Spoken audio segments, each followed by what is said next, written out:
মার্কিন president Donald ট্রাম্পের নির্দেশে সোমালিয়ায় জঙ্গি গোষ্ঠী ইসলামিক স্টেট আইএসকে লক্ষ্য করে হামলা চালিয়েছে আমেরিকান সেনারা। শনিবার এ হামলা চালানো হয়।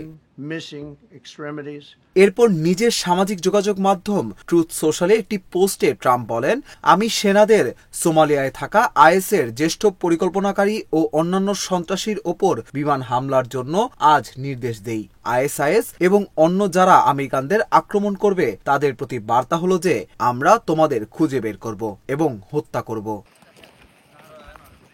স্থানীয় কমান্ডাররা বার্তা সংস্থা এএফপিকে এ হামলার তথ্য নিশ্চিত করেছেন। সোমালিয়ার বোসাসো এলাকার সামরিক কমান্ডার মোহাম্মদ আলী বলেন, হামলায় হতাহতের সংখ্যা এখনো জানা যায়নি, তবে বিশ্বাস করি যে ক্ষেপণাস্ত্রগুলো লক্ষ্যবস্তুতে আঘাত করেছে। ঘটনাস্থলের কাছে থাকা আব্দি রহমান আদান নামে আরেক সেনা সদস্য জানান, তিনি 5টি বিস্ফোরণের শব্দ শুনেছেন। সোমালিয়ায় আইএসের চেয়েও আল কায়দা ও আল শাবাব জঙ্গি গোষ্ঠীর তৎপরতা বেশি, তবে বিশেষজ্ঞরা বলছেন সম্প্রতি সোমালিয়ায় আইএস জঙ্গিদের তৎপরতাও বাড়ছে।